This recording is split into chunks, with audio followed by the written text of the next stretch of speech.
Alright, so we're finished with complex numbers for this year. We'll revisit it again next semester at the beginning of year 12. We're now going to move on to the second part of the unit.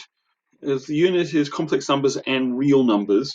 The real numbers really is talking about some proofs, particularly a few of the proofs we've already done, like the proof by contradiction of square root of 2 being a rational number, and other sort of proofs like that.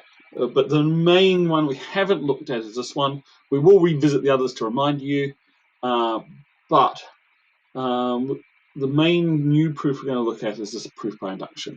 Now, proof by induction is my favorite, probably my favorite sort of proof. It tends to be quite tricky to get your head around, but once you get your head around it, it's really beautiful and lovely. So how the proof by induction works is there's two steps, and the first one's really easy, and the second one's going to take some explaining. So the first one, let's have an example so we can see what we're looking at.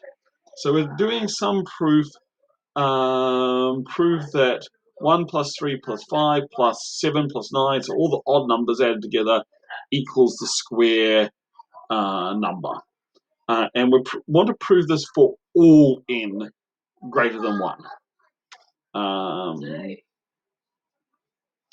And so we're going to start by showing it works for the lowest number, in this case 1. Okay, we're going to show that here 1 would be 1 times n, or 2 times 1 minus 1, so it would be 1. So the first one's 1, 1 equals 1 squared. Okay, so that's going to be our first step.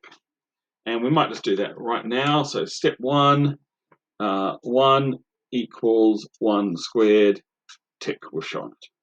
So usually that first step's really easy. Some of these proofs will only work for numbers bigger than 1. Might be, say from 3 onwards or something like that, in which case you would show it works for 3, whatever the lowest number is. Usually that's 1, but not always.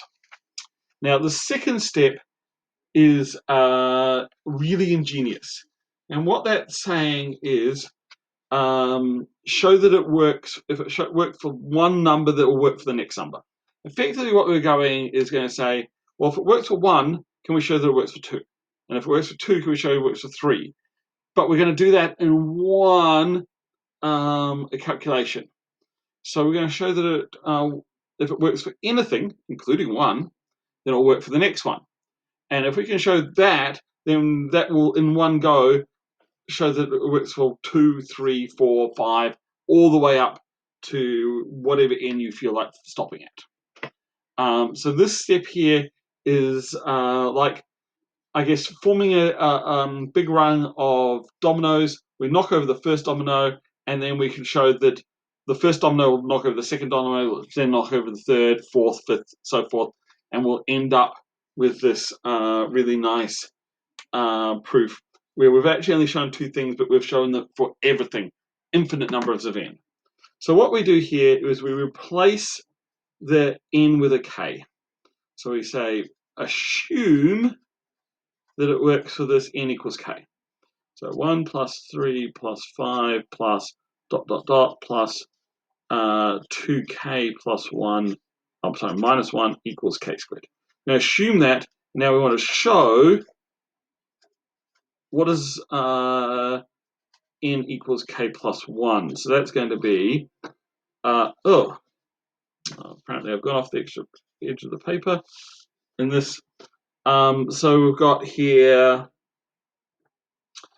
1 plus 3 plus 5 plus, this will be my left-hand side. So I'm just going to look at this side right now, plus 2k plus 1, that's what we've got already, plus minus 1, plus the next term, which should be 2k plus 1 minus 1. And we want to have a look at that, and I'll have to go to the next video because it's just running out of time on this one.